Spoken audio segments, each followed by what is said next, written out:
Hey everyone, I'm Mackenzie, the Spirits Manager here at Everything Wine & More, and welcome to the last episode of Quintessential Cocktails. Now remember, the goal of this video series was to cover a bunch of different cocktails, 10 cocktails, so that you have every technique under your tool belt to cover just about any cocktail possible. So if you see a recipe in another cocktail booklet, you know how to make it. Now we'll be taking a break in December for the holidays, resuming in the new year with some new cocktail videos, and then we also have another cocktail booklet coming out later this month. So look forward to that online or in store. And today's cocktail we're going to look at is the French 75. Now, we're not using any French ingredients, and the reason why it's called the French 75 is it was created in Paris at the New York bar around 1915. It's named after the French 75mm field gun, and it's named such because it's supposed to kick like this French 75mm field gun. Now, we're not using champagne. We're going to use cava, and why we're going to use cava is because, well, one, it's more cost effective, the bottom line, and two is it usually has less acidity than champagne. So if I want more acidity, I'm going to use a little bit more lemon juice, and it usually has some fruitier flavors, so it works really well in this cocktail. So the ingredients you'll need for this are a sparkling wine of your choosing. Feel free to experiment. If you want to stick with a French wine and you don't want to blow the bank on champagne, Cremant is a good option.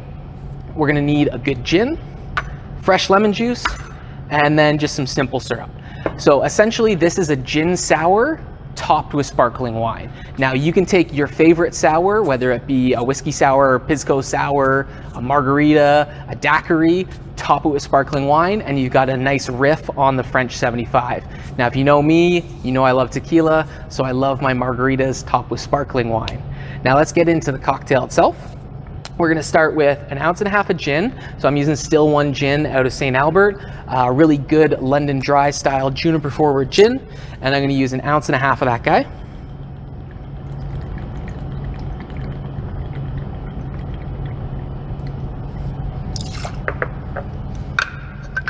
I'm going to use 3/4 ounce of fresh lemon juice.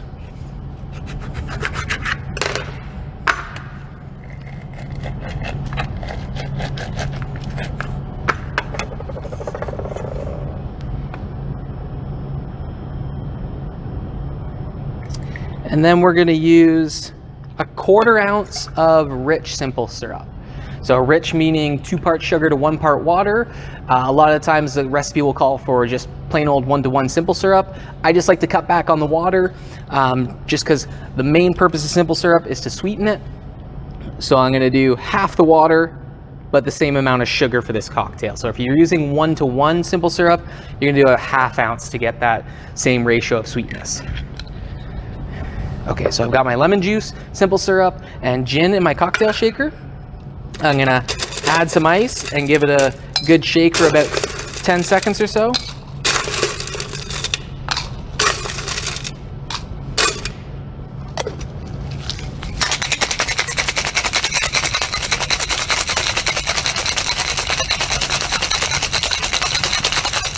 Okay, now let's double strain it into our champagne flute through our tea strainer. Alternatively, you could throw this into a champagne coupe.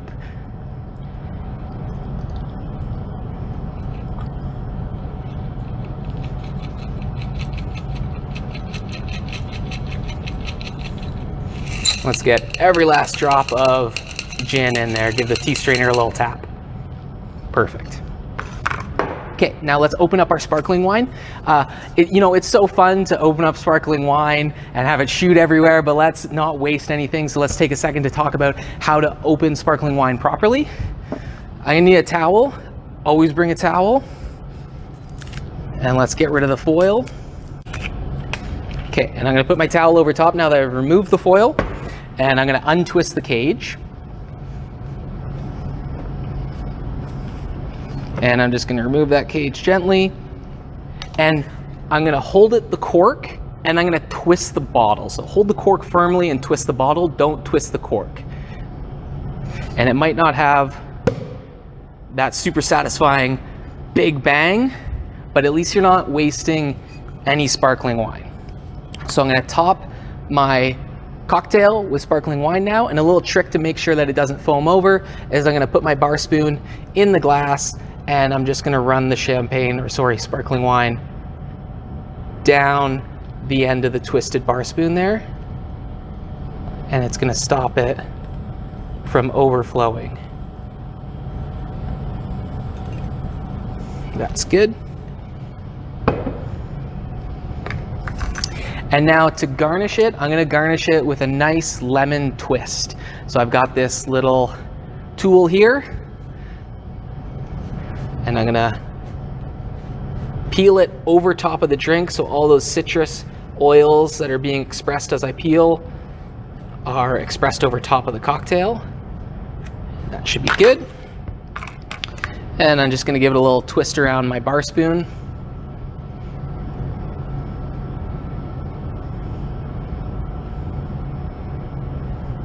Give it a little tug.